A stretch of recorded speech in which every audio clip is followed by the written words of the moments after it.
आज हम आपको वट सावित्री की कथा, पूजा विधि और ये कब है इसके बारे में हम आज आपको बताएंगे।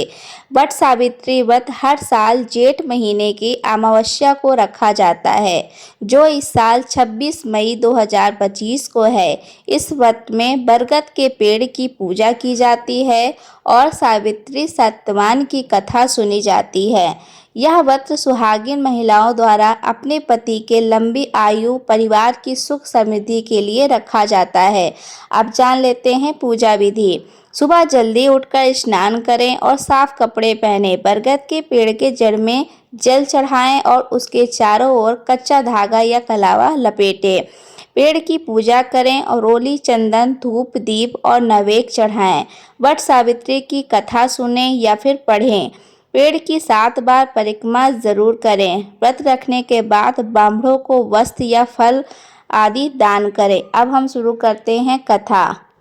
भारत देश के एक राजा थे जिनका नाम अश्वपति था। भारत देश के राजा अश्वपति की कोई संतान न थी। उन्होंने संतान की प्राप्ति के लिए मंत्रोच्चारण के साथ प्रतिदिन 1 लाख आहुतियाँ दी।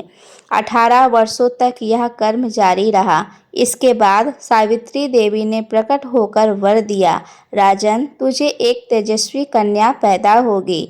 सावित्री देवी की कृपा से जन्म लेने के कारण से कन्या का नाम सावित्री रखा गया। कन्या बड़ी होकर बेहद रूपवान हुई। योग वर न मिलने की वजह से सावित्री के पिता दुखी थे। उन्होंने कन्या को स्वयं वर तलाशने के लिए भेजा। सावित्री तपोवन में भटकने लगी। वहां सल्लव देश के राजा घुमेशन रहते थे, क्योंकि उनका राज किसी ने छीन लिया था। उनके पुत्र सत्यवान को देखकर सावित्री ने पति के रूप में उनका वर्णन किया। ऋषिराज नारद को जब यह बात पता चली तो वह राजा अश्वपति के पास पहुँचे और कहा, हे राजन, यह क्या कर रहे हैं? आप सत्यवान गुणवान हैं, धर्मात्मा हैं और बलवान भी हैं, पर उसकी आयु बहुत छोटी है। वह अल्प आयु है। 1 वर्ष के बाद ही उसकी मृत्यु हो जाएगी। ऋषिराज नारद की बात सुनकर राजा अश्वपति घोर चिंता में डूब गए। सावित्री ने उनके कारण पूछा तो राजा ने कहा, पुत्री, तुमने जिस राजकुमार को अपने वर के रूप में चुना है वह अल्पायु है। तुम्हें किसी और को अपना जीवन साथी बनाना चाहिए। इस बार सावित्री ने कहा कि पिताजी, आर्य कन्याएं अपने पति का एक बार ही वर्ण करती है, राजा एक बार ही आज्ञा देता है और पंडित एक बार ही प्रतिज्ञा करते हैं और कन्यादान भी एक ही बार किया जाता है। सावित्री हठ करने लगी और बोली, मैं सत्यवान से ही विवाह करूंगी। राजा अश्वपति ने सावित्री का विवाह सत्यवान से कर दिया। सावित्री अपने ससुराल पहुंचते ही सास ससुर की सेवा करने लगी। समय बीतता चला गया। नारद मुनि ने सावित्री को पहले ही सत्यवान की मृत्यु के दिन के बारे में बता दिया था।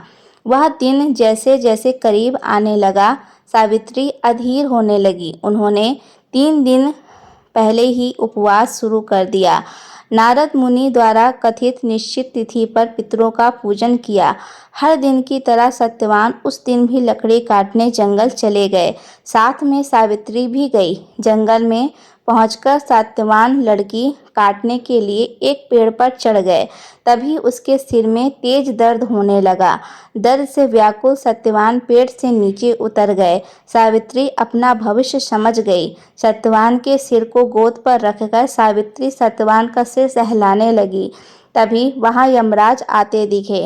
यमराज अपने साथ सत्यवान को ले जाने लगे। सावित्री भी उनके पीछे पीछे चल पड़ी। यमराज ने सावित्री को समझाने की कोशिश की कि यही विधि का विधान है, लेकिन सावित्री नहीं मानी। सावित्री की यमराज ने सावित्री से कहा कि हे देवी, तुम धन्य हो, तुम मुझसे कोई भी वरदान मांगो। सावित्री ने कहा, मेरे पास सास ससुर वनवासी हैं और अंधे हैं, उन्हें आप दिव्य ज्योति प्रदान करें। यमराज ने कहा, ऐसा ही होगा, जाओ, अब लौट जाओ। लेकिन सावित्री अपने पति सत्यवान के पीछे पीछे चलती रही। यमराज ने कहा, देवी, तुम वापस जाओ।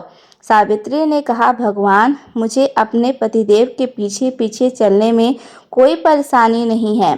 पति के पीछे चलना मेरा कर्तव्य है। यह सुनकर उन्होंने फिर से उसे एक और वर मांगने के लिए कहा।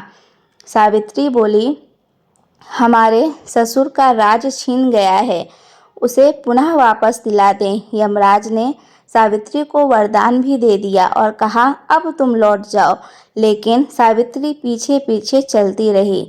यमराज ने सावित्री को तीसरा वरदान मांगने के लिए कहा। इस पर सावित्री ने 100 संतानों और सौभाग्य का वरदान मांगा। यमराज ने इसका वरदान भी सावित्री को दे दिया। सावित्री ने यमराज से कहा कि प्रभु, मैं एक पतिव्रता पत्नी हूँ और आपने मुझे पुत्रवती होने का आशीर्वाद दिया है। यह सुनकर यमराज को सत्यवान के प्राण छोड़ने पड़े।